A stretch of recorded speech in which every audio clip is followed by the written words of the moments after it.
अस्सलाम वालेकुम, मैं हूं तबस्सुम रियाज रांझा। अगर बात की जाए कि लोग इतनी ज़्यादा गाड़ियां ले रहे हैं, कहां कहां से ले रहे हैं, कितने तक की ले रहे हैं, काफ़ी हमारी तरफ भी एसएमएस आ रहे थे कि हमें यह पता लगे कि 30 लाख में कौन कौन सी गाड़ियां आती हैं, 60 लाख में कौन कौन सी आती हैं, और सबसे ज़्यादा जो करोड़ और उससे भी ऊपर गाड़ियां वो कौन कौन सी आती हैं। मेरे साथ आज आसिम रांझा साहब मौजूद हैं जो तकरीबन पिछले 25-30 सालों से गाड़ियों का कारोबार कर रहे हैं। इनसे बात करेंगे और इनसे पूछेंगे कि जितने हमारे सवालात हैं, क्या ये इनके ऊपर पूरा उतरते हैं या नहीं उतरते। क्या जो पंजाब के लोग हैं वो आज भी टोयोटा और होंडा में ही फंसे हुए हैं, या जो हमारे मुल्क के अंदर जापानीज गाड़ियां आ रही हैं, चाइनीज गाड़ियां आ रही हैं, क्या लोग उनकी तरफ भी जा रहे हैं। ये तमाम तर सवालात लेके आज मैं आसिम रांझा साहब के पास मौजूद हूं, उनसे बात करता हूं। अस्सलाम वालेकुम। वालेकुम अस्सलाम तबस्सुम भाई, बहुत शुक्रिया आपका। आप तशरीफ़ लाए और अवामी आगाही मुहिम बड़ी अच्छी चीज़ है। देखें, पाकिस्तान में पाकिस्तानी गाड़ी का रुझान सबसे ज़्यादा है। अच्छा। जैपनीज़ भी है, ज़रूर है, महंगी भी पड़ती है, कंफर्टेबल भी है, लेकिन रीसेल में पाकिस्तानी गाड़ी हमेशा तेज़ रहती है। सेडान्स की बात करें तो ग्रैंडे सिविक पाकिस्तान की तेज़ गाड़ियाँ हैं और उन्हीं की सेल ज़्यादा होती है। उसके अलावा अगर आप थोड़ी लो बजट में आ जाएं 30 लाख की रेंज में, तो होंडा की सेकंड कार उसको बोलते हैं, होंडा सिटी। इस तरह टोयोटा के पुराने मॉडल्स हो गए, करोला के। ये तकरीबन 30 लाख के अंदर आ जाती हैं। हाँ जी, ये 12 से 15 मॉडल की गाड़ियाँ जो है ना, करोला की, वो आ जाती हैं। होंडा सिटी जो है वो 30 लाख की रेंज में आपकी 14-15 मॉडल गाड़ी आ जाती है। फिर आगे कंडीशन के लिहाज से रेट होते हैं। अच्छा, मुझे ये बताएं कि हमारे पाकिस्तानियों की सबसे बड़ी एक चीज़ होती है कि हम लोग कहते हैं कि यार गाड़ी साफ़ है, कहीं से टचिंग तो नहीं है, जबकि मेन जो हमारा मिशन होता है वो इंजन का होता है। लोग हमारे इंजन क्यों नहीं देखते? देखिए, हमारे पास कॉन्सेप्ट बना हुआ है कि आपने गाड़ी लेने से पहले बेचने का सोचना है। जब आप बेचने का सोच रहे हैं तो फिर आप हमेशा बॉडी पे फोकस करेंगे।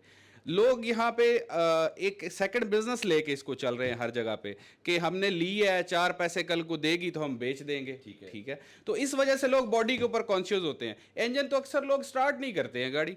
ठीक है, जबकि बेसिक नीड आपकी इंजन मैकेनिकल होता है, जिसके ऊपर गाड़ी ने चलना है, जिसके ऊपर आपने ड्यूरेबिलिटी उसने दिखानी है और आपको उसी ने कंफर्ट देनी है। बॉडी का देखे काम होता रहता है। बॉडी तो आप उसको रिड्यू कर सकते हैं, उसको अच्छी कंडीशन बना सकते हैं। बाज़ औक़ात बैरून ममालिक में इंश्योरेंस वैलिडिटी के लिए 3 साल बाद रीडू होती है गाड़ी, उसको फिर वैलिड किया जाता है। यहाँ पे तो कोई स्क्रैच लग जाए तो उसको पेंट करवाया जाए तो कहा जाता है एक्सीडेंट हो गई है, तो रेट लो हो गया है, तो रीसेल में अब ये बिकेगी नहीं। ये प्रॉब्लम्स होती हैं। अच्छा आसिम भाई, मुझे ये बताएं कि 60 लाख तक की कौन कौन सी गाड़ियां लोग ज़्यादातर लेते हैं? देखिए जी, पाकिस्तानी मेड में इस वक्त 60 लाख की रेंज में होंडा सिविक अच्छी गाड़ी इस वक्त बिक रही है, 20, 21 और 22 मॉडल। ठीक है। और जहाँ पे टोयोटा की बात की जाए तो इसमें ग्रैंडे आ जाती है, अल्टस 1.6 आ जाती है। ये दोनों सीडान्स अच्छी बिक रही हैं क्योंकि मेड इन पाकिस्तान है, इनकी रीसेल ज़्यादा है और इनकी सर्विसिंग, पार्ट्स अवेलेबिलिटी, ये ड्यूरेबिलिटी, ये सब इनकी अच्छी है। इनकी अच्छी। अच्छा, कहा यह जाता है आसिम भाई कि जो होंडा की गाड़ी हैं वो टोयोटा से ज़्यादा खर्चा निकालती हैं, इस वजह से लोग पंजाब में, हमारे ख़ास तौर पर पंजाब की अगर बात की जाए, वहाँ ज़्यादातर टोयोटा करोला हमने देखी है। इसकी क्या वजह? देखें, ये एक लेंथी क्वेश्चन है जिसको इतनी सॉर्ट आउट में बस एक थोड़ा सा उसको हिंट दे देता हूँ आपको, कि जो टोयोटा के पार्ट्स हैं वो निस्बतन ड्यूरेबल थोड़े से कम समझे जाते हैं। ठीक है। 10 आउट ऑफ 9। होंडा के जो हैं 10 आउट ऑफ 9.5। ठीक है। इसी तरह बाकी कंपनीज हैं, अलग अलग हैं, लेकिन हम किसी को यहाँ पे टारगेट नहीं कर रहे। तो टोयोटा का पार्ट थोड़ा सस्ता होता है और उसकी गाड़ी चूँकि मार्केट में ज़्यादा आई हुई है तो उसका पार्ट ज़्यादा बनता है। उसकी वजह मेन भी यही हो सकती है कि वो तभी सस्ता है, इतना ज़्यादा फ़र्क ड्यूरेबिलिटी में भी नहीं होता। तो इसलिए ये पार्ट्स के हवाले से हम पंजाब वाले जो हैं वो समझते हैं कि ये सस्ता है, इसका हर जगह से मिल जाता है, इसलिए हम टोयोटा ख़रीदते हैं। ठीक है। होंडा जो है उसका पार्ट ड्यूरेबल है और थोड़ा महंगा है, इसलिए उसकी थोड़ी मेंटेनेंस महंगी होती है, लेकिन वो गाड़ी चलती ज़्यादा है, उसकी ड्यूरेबिलिटी ज़्यादा है पार्ट्स की। यानी कि अगर देखा जाए तो पंजाब की या दूर दराज गांव देहात की बात की जाए तो होंडा की गाड़ियां भी अब रिलायबल हैं। देखें, क्यों नहीं रिलायबल हैं। अब हमारे दूर देहात हर जगह पे अच्छी रोड्स हैं। ठीक है। हर जगह पे आपको एक लेकिन देखें, अब इंसान ने अपने आप को तो मेंटेन करना है ना। तो जो कल्चर चल रहा है, जो ट्रेडिशन ट्रेंड्स चल रहे हैं, उसके ऊपर तो लोग आएंगे। अगर शहरों में होंडा यूज़ हो रही है तो गांव देहात में भी अब यूज़ हो रही है।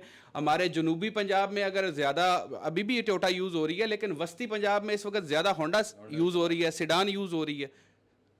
सुडान यूज़ हो रही। अच्छा मुझे आसिम भाई ये बताएं कि हमारा एक कंसेप्ट होता है कि 1300 सीसी गाड़ी कम तेल खाती है, 1600 उससे ज़्यादा खाती है, 1800 उससे ज़्यादा खाती है। ये ऐसी ही बात है कि इसके अंदर अब जो नई टेक्नोलॉजी आ रही है उसके मुताबिक क्या बड़ा इंजन भी थोड़ा तेल खाता है? देखें जी, ये तो आप देखें ना कि जब किसी भी टेक्निकल पॉइंट ऑफ व्यू से आप चीज़ों को कंसिडर करते हैं, 1300 सीसी गाड़ी के ऊपर देखा जाता है इसके ऊपर वेटेज कितना है, इसके ऊपर बॉडी कितने साइज़ की रखी और कितने वेट की है। अगर वो इंजन लो कैपेसिटी हो जाए, बॉडी बड़ी हो जाए, तो 1300 सीसी ज़्यादा पेट्रोल पिएगा। और उसके बाद नेक्स्ट चीज़ आती है कि वो उसकी आती है ट्रांसमिशन, जो आपको गाड़ी को चलाने में फ्यूल इकोनॉमी बढ़ाने में हेल्पफुल है। तो जो सीवीटी ट्रांसमिशंस हैं वो 1.8 तमाम गाड़ियों इस वक्त में पाकिस्तान मेड में अवेलेबल हैं, और वो आपको इस वक्त 1300 सीसी के बराबर एवरेज दे रही हैं या उससे थोड़ा ज़्यादा दे रही हैं एज़ पर यूज़। ठीक हो गया। अच्छा अगर आपने जिस तरह अभी आपने जापानी गाड़ी की बात की, जापानी गाड़ियां हमें बाहर इस्लामाबाद में तो चलें फिर नज़र आ जाती हैं, पर अगर हम पंजाब के एरियाज़ में जाएं हमें वहाँ जापानी गाड़ी नज़र ही नहीं आती। जो आपके यहाँ आके इस्लामाबाद से लोग आपसे गाड़ियां आके लेते हैं वो बाद में क्या रिव्यू देते हैं कि ये उनसे पुराने ब्रांड से ज़्यादा अच्छी गाड़ी हैं? देखिए, बात ये है, जापानीज़ गाड़ियाँ ड्यूरेबल हैं, लेकिन जापानीज़ ने हर क्लाइमेट के लिए हर गाड़ी बनाई हुई है। अब जो जापानीज़ 660 सीसी है, 1000 सीसी है, वो आप जनूबी पंजाब में यूज़ करें, वस्ती पंजाब में यूज़ करें तो वो इल्लीगल है, उसके लिए मौजू नहीं है। आप उसके लिए कम से कम जापानीज़ 1300 सीसी 1500 सीसी गाड़ी यूज़ करें, वो सूटेबल है। लेकिन अगर आप छोटी 660 1000 सीसी यूज़ कर रहे हैं, वो अनसूटेबल है। ड्यूरेबल ज़रूर है, लेकिन वो छोटी गाड़ियाँ, उनका वेटेज इतना नहीं है, जिसलिए वो जल्दी काम निकालती हैं और लोग समझते हैं कि यार ये हमारे काबिल नहीं है। हमारे काबिल नहीं है। आसिम साहब मुझे ये बताएं कि 1 करोड़ के अंदर अंदर अच्छी अच्छी गाड़ियां कौन कौन सी आ जाती? देखें जी, 1 करोड़ की जो इस वक्त एक लिमिट है, उसके अंदर आपका नए मॉडल का सिविक आता है। ठीक है। उसके अंदर यूज़ की सोनाटा आ जाती है। ठीक है। ठीक है। उसके बाद अभी एलेंट्रा की नई शेप आई है, वो आ जाती है। ठीक है। उसके बाद अभी जो ग्रैंडे है वो भी करोड़ की तो नहीं है, लेकिन करोड़ से नीचे ही है, लेकिन उसको भी प्रेफर लोग करते हैं करोड़ की रेंज में कंसिडर करते हुए, इसको भी सरप्लस लेके जाते हैं। लेकिन अगर करोड़ से थोड़ा ऊपर चले जाएं तो इलेक्ट्रिक कार्स इस वक्त मार्केट के अंदर इन हैं, और वो करोड़ की रेंज में नहीं आ रही, करोड़ से प्लस पे हैं। इलेक्ट्रिक कार्स की आपने बात की, इलेक्ट्रिक कार्स रिलायबल हैं? देखिए, फ़िलहाल एनवायरनमेंट के लिहाज से तो अभी नया नया तजर्बा है। पाकिस्तान की एनवायरनमेंट और पूरी दुनिया के एनवायरनमेंट में बहुत फ़र्क होता है। बैटरी होती है, इलेक्ट्रिक सिस्टम होता है, ये माहौल को बहुत ज़्यादा डीपली इसके ऊपर असरअंदाज होता है माहौल। तो इसको ड्यूरेबिलिटी इसकी देखी जाएगी टाइम बाय टाइम। अभी तक की जो इलेक्ट्रिक गाड़ियाँ पाकिस्तान में चल रही हैं वो ठीक ही चल रही हैं, लेकिन चूँकि अभी हम उसके ऊपर तजर्बाती मरहाइल पे, हम उसके ऊपर कोई फैसला नहीं दे पा रहे कि इलेक्ट्रिक गाड़ी पाकिस्तान में रिलायबल है या नहीं है। है या नहीं? अच्छा मुझे ये बताएं, जिस तरह एक गाड़ी है हमारी प्रियस, उसके अंदर कहा यह जाता है कि वो इतने किलोमीटर तक इतनी रेंज में चलाएं तो वो बैटरी पे चलती है, और कुछ लोग ये कहते हैं कि जी वो अगर बैटरी ख़राब हो जाए तो वो बहुत ज़्यादा महंगी है। प्रियस गाड़ी का मुझे बताएं कि जी प्रियस गाड़ी की इस वक्त क्या वर्थ है और क्या लोग उसे पसंद करें? देखिए, मैं आपको सबसे मेन पॉइंट इस वक्त प्रियस का हो या किसी भी जापानीज़ का हो, मैं उसका थोड़ा सा आपको एलेबोरेट कर दूं कि आप पूरी ग्रेड की गाड़ी लें। ठीक है। उसमें बहुत ज़्यादा इलेक्ट्रिक चीज़ें होती हैं। अगर गाड़ी आप एक्सीडेंटल लेते हैं तो उसमें काफ़ी सारे पार्ट्स जो हैं वो बाईपास कर दिए जाते हैं, उसके सेंसर्स बाईपास कर दिए जाते हैं, जो बाद में ट्रबल बना के गाड़ी को चलते चलते मुख्तलिफ चीज़ों के ऊपर असरअंदाज होते हैं, जिसमें मेन चीज़ बैटरी आती है, एबीएस आती है। अब जहाँ पे बात करें हम प्रियस की, हाँ, इसमें मैं ये चीज़ बताना चाहता हूँ कि जो भी गाड़ी खरीदें ग्रेड पूरे की खरीदें, एक्सीडेंटल ना खरीदें। एक्सीडेंटल खरीदेंगे तो वो आपको कल को इसमें प्रॉब्लम क्रिएट करेगी। अगर आप समझते हैं कि आपने ये गाड़ी जापानीज़ लेनी ही है, तो फिर भाई उसमें टोयोटा की जो क्लास है वो अच्छी है, प्रियस भी है, एक्वा भी है। प्रियस के ऊपर अगर आप बात करें तो इसकी जो बैटरीज हैं, इसकी बैटरी पूरी रिप्लेस के अलावा भी सेल रिप्लेस हो जाते हैं, जो वीक सेल होते हैं उस पर रिप्लेसमेंट पे खर्चा कम आता है बनिस्बत बाकी कंपनीज के। ठीक हो गया। अच्छा मुझे ये बताएं कि अगर हैशबैक गाड़ियों की बात की जाए, हमने देखा यारिस की भी हैशबैक है, होंडा की भी हैशबैक है, उसका बताएं कि उसका कस्टमर है आपकी तरफ? जी, हैचबैक देखें, हैचबैक में ज़्यादातर छोटी गाड़ी होती है, 1000 सीसी। ठीक है। उसका कस्टमर पाकिस्तान में अब हैचबैक में देखें तो होंडा के अंदर फिट है, उसके बाद होंडा के अंदर अभी जो ज़्यादा प्रोमिनेंट है वो रेज है, 1000 सीसी है, ट्विन टर्बो है, और एवरेज बेसिकली हम पाकिस्तानी एवरेज को ज़्यादा, बल्कि पूरी दुनिया में इकॉनमी के लिहाज से कंसिडर की जाती है, तो वो एवरेज देती है 15 से 18 पर लीटर किलोमीटर। और ये वाली गाड़ी पाकिस्तान में इस वक्त इन है जो 50 से 55 लाख की रेंज में अवेलेबल है इस वक्त। अवेलेबल है। बहुत शुक्रिया आसिम साहब, आपने वक्त दिया। आसिम साहब, जाते जाते हमारे देखने वालों को सामने देख के बताएं कि अगर किसी ने सेकंड हैंड गाड़ी लेनी है, ठीक है, एक तो है कि मुख्तलिफ वो कंपनी से चेक करवाए, ठीक है, एक होता है खुद चेक करना, खुद किन किन चीज़ों के, यानी कि गाड़ी के कागज़ हैं, टायर हैं, बॉडी है, खुद किन किन, अगर किसी बंदे ने गाड़ी लेनी है वो किन किन चीज़ों को लाजमी देखे। और दूसरा, मुझे एक तो इसका जवाब दे दीजिएगा, दूसरा ये बताइएगा कि पंजाब नंबर और इस्लामाबाद नंबर की गाड़ियों में रेट में कितना फ़र्क होता है। देखिए, पहले क्वेश्चन की तरफ मैं आपके आता हूं कि जो बंदा खुद गाड़ी खरीद रहा है वो किन चीज़ों को देखे। तो सबसे पहले आता है कि जी बॉडी कंडीशन, क्योंकि रीसेल में हम सबसे पहले बॉडी कंसीडर करते हैं। बॉडी की माइनर स्क्रैच की वजह से पेट होना इतनी बड़ी बात नहीं, मेन एक्सीडेंट ना हो, front back pillars main accident ना हो। दूसरे नंबर पे सबसे ज़रूरी बात जो लोग अक्सर 90% नहीं देखते हैं वो है चेसिस। आप चेसिस नंबर को देखें, उसको टैली करें पहले तो कागज़ों के साथ। दूसरा, उसको देखें कि इसके ऊपर कोई प्रॉब्लम तो नहीं क्रिएट होगी। सिर्फ वो जगह नहीं जहाँ पे चेसिस आपका पंच हुआ हुआ है, उसके साइड्स पे जहाँ पे उसकी पिन्ने लगी हुई हैं, जहाँ पे वो इंस्टॉल की गई है प्लेट, उसको भी देखा जाए। चूँकि हम पाकिस्तानी हैं, हम पाकिस्तानी मेड के ऊपर अक्सर चेसिस के ऊपर नहीं जाते। और बाद में कई दफ़ा लोग नज़र आए हैं कि जी हमारी गाड़ी किसी नाके पे रोकी गई है और वो पकड़ी गई है और हमारा वो पैसा ज़रा ज़ाया हो गया है। तो इससे बेहतर है कि सर आप पहले चेसिस कागज़ों के साथ मैच करें और चेसिस चेक करवाएं, और किसी समझदार बंदे को साथ लेके चेक करवा लें ताकि आपको इस चीज़ की क्लैरिफाई हो जाए। दूसरा ये है कि जब भी आप गाड़ी ख़रीद रहे हैं तो मार्केट की, अब 99% लोगों को पता है कि मार्केट की कौन कौन सी गाड़ियाँ हैं। आप उनके ऊपर वर्किंग करें जो मार्केट में इस वक्त इन गाड़ियाँ हैं, उनको ख़रीदें। वो आपको लॉस नहीं देंगी, आपके पूरे कर जाएंगी, या हो सके अगर आपकी अच्छी बाइंग हो तो इंशाल्लाह साथ कुछ ना कुछ दे जाए। दूसरे नंबर पर आपका क्या क्वेश्चन था? दूसरा मेरा ये था कि पंजाब नंबर की एक गाड़ी और वही गाड़ी इस्लामाबाद नंबर की, उनके रेट में कितना डिफरेंस है। ये इस्लामाबाद के अंदर डिफरेंस पाया जाता है। इस्लामाबाद जो लोकल नंबर की गाड़ी है इस्लामाबाद नंबर की, उसको लोगों का कंसेप्ट है कि वो सिर्फ इस्लामाबाद में यूज़ हुई है, इसलिए उसका रेट थोड़ा ज़्यादा होता है। और इस्लामाबाद के लोग इस्लामाबाद की गाड़ी को ट्रबल फ्री समझ के ख़रीदते हैं, और पूरा पंजाब भी ख़रीदता है, पूरा KPK भी ख़रीदता है। ये दो सूबे हमारे पास ख़रीदने आते हैं इस्लामाबाद।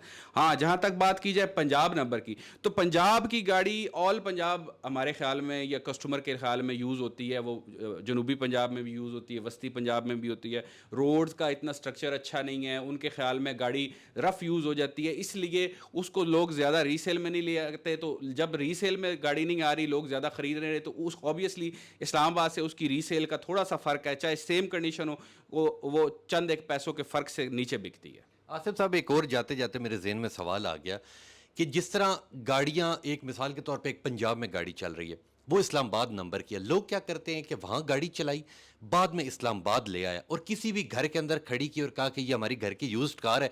तो ज़्यादातर लोग घर की यूज्ड कार लेते हैं। तो और यहाँ जो जिन लोगों ने, आप लोगों ने बिजनेस किया हुआ है, आप लोगों के बारे में ये मशहूर होता है कि ये हमेशा गाड़ी को दुल्हन बना देते हैं, मीटर पीछे कर देते हैं, बिल्कुल यस कर देते हैं। इसका बताएं, ये भी थोड़ी सी बात क्लियर कर दीजिएगा। सर देखें, माहौल हमारे पाकिस्तान का जिस किस्म का है, हमारा प्यारा मुल्क है, उसके ऊपर हम कमेंट्स नहीं करते। लेकिन चूंकि हमारा दिमाग एक इस तरह का बन चुका है कि हम चाहते हैं कि जो दिखता है वो बिकता है, तो उसके ऊपर जाना है कि थोड़ी सी इसके ऊपर थोड़ा कम तवज्जो करें। अच्छी दिखने वाली ज़रूर हो, लेकिन कम अज़ कम उसके जो बेसिक नीड्स हैं ना वो पूरी हो, गाड़ी रफ़ यूज़ ना हुई हो। तो मेकअप तो हर कोई कर लेता है। अब जैसे कोई कैमरे में बैठा है वो अपना मेकअप कर लेता है, इस तरह गाड़ी के भी मेकअप होते हैं। तो गाड़ी का मेकअप होना अलग बात है, लेकिन उसकी जो बेसिक नीड्स हैं, जो बेसिक उसका इंफ्रास्ट्रक्चर है, वो ओरिजिनल होना चाहिए। बाकी जहाँ तक बात रह गई कि घरों में देखें, 60% लोगों को भी पता है, 60% इन्वेस्टर बैठे हुए हैं जो अपना साइड बिजनेस गाड़ियों के हवाले से चलाते हैं, घरों में खड़ी करके बेचते हैं, हमसे महंगी बेचते हैं। हम पूरे पाकिस्तान से सस्ती गाड़ी ख़रीद के लाने की कोशिश करते हैं और चंद पैसे सस्ती भी दे देते हैं, क्योंकि हमें थोड़ा बहुत मार्जिन भी चलता है। तो घरों में लोग अच्छे खासे महंगे पैसों के साथ बेच देते हैं, और ख़रीदार भी समझता है कि ये घर में गाड़ी खड़ी है, इसने ऐसे यूज़ की होगी, वो हाँ कम चली है, मीटर पीछे हो जाते हैं। ऑब्वियसली हमारे पास भी मीटर पीछे हुई हुई गाड़ियाँ आती हैं, उधर भी खड़ी होंगी, मीटर पीछे गाड़ियाँ आती हैं, तो वो समझते हैं कि इसने घर में यूज़ की होगी। इवन इतने क्वेश्चन भी उससे नहीं करते, पैसे भी वो जो मांगता है 19-20 करके उसको पैसे देते, पेपर उठाते हैं, लेके चले जाते हैं, बाद में समझ आती है कि भाई ये तो गाड़ी इतनी रफ थी और इसने पैसे हमसे ज़्यादा उतार लिए। तो सर ये चीज़ है कि प्रोफेशनली हम लोग बैठे हुए हैं यहाँ पे, हम लोग बिजनेस कर रहे हैं, लेकिन हमारा बिजनेस है, हम दिहाड़ीदार नहीं हैं। तो वो जो बैठे हुए हैं, जो घरों में अपना अलग से काम कर रहे हैं, वो समझ ले दिहाड़ीदार हैं, अपना रोजी रोटी चले, हर किसी ने कमानी है, तो वो अलग से हमारी मार्केट भी ख़राब कर रहे हैं और पैसे ज़्यादा कमा रहे हैं। तो हम चलें, खैर वो उनका नसीब है, लेकिन कोशिश करें कि आप मुस्तनद जगह से गाड़ी खरीदें, या तो आपके अपने पीआर में हो या ऐसी मुस्तनद जगह हो कि जो आपको लगे कि यार ये बंदा कल को मेरे ज़रूरत के वक्त, मुझे जब भी इसकी ज़रूरत हो ये मुझे काम आ जाएगा, मुझे चीज़ों की क्लैरिफाई दे देगा। क्योंकि पेपर वर्क सबसे इंपॉर्टेंट होता है, गाड़ी तो आपने ख़रीद के लेके जानी है, पेपर वर्क टिल एंड गाड़ी का उस गाड़ी के साथ चलता है और पिछले मालिक ही उसका रिस्पॉन्सिबल होता है। बहुत शुक्रिया आसिम साहब, बहुत शुक्रिया आपका। ये थे आसिम रांझा साहब, इन्होंने बड़ी ही खूबसूरती के साथ बड़ी डिटेल में हमें बताया कि कितनी रेंज में कौन कौन सी गाड़ियां आप ले सकते हैं। और इनका ये कहना है कि आप कोई भी गाड़ी लेते, जो भी आपको पसंद हो, ख़ास तौर पे आप उस गाड़ी का इंजन देखें, चेसिस नंबर देखें, उस गाड़ी के कागज़ देखें, उसके ऑनर से मिलें, और जितना जल्दी हो सके आप गाड़ी की तमाम तर चीज़ें लाजमी देखें। और आजकल प्राइवेट कंपनीज भी हैं जो आपको गाड़ी की तमाम तर क्लियरेंस करवा देती हैं, आपको गाड़ी दिखा देती हैं कि यहाँ से गाड़ी लगी हुई तो नहीं है। तमाम तर डिटेल इन्होंने बताई। दूसरा मेरा इनसे ये सवाल था कि क्या जापानी गाड़ियां भी हमारे पाकिस्तान में रिलायबल हैं, तो इनका ये कहना है कि कुछ अर्सा पहले तक तो जापानी गाड़ियां लोग नहीं लेते थे, मगर अब शहरों में क्या देहातों में भी लोग गाड़ियां ले रहे हैं। तो ये था जी मेरा आज का प्रोग्राम, आप लोगों को दिखाना था, आप लोगों को बताना था कि कितने लाखों में, कितने करोड़ों में कौन कौन सी गाड़ियाँ आती हैं। तो आप मेरी प्रोग्राम को देखें, इसे शेयर करें और इससे जाँचें कि आइंदा जो लोग गाड़ियाँ ले रहे हैं, हमारे इस प्रोग्राम का मकसद ही ये है कि हम आप लोगों को सारी की सारी जो हकीकत है वो आपके सामने रख सके, बाकी फैसला आपका अपना है। तो जुड़े रहिए विजन पॉइंट के साथ। इंशाल्लाह मिलूंगा आपसे अगले प्रोग्राम में, तब तक के लिए अपने मेज़बान तबस्सुम रियाज रांझा को दीजिए इजाज़त। अल्लाह नेगेबान।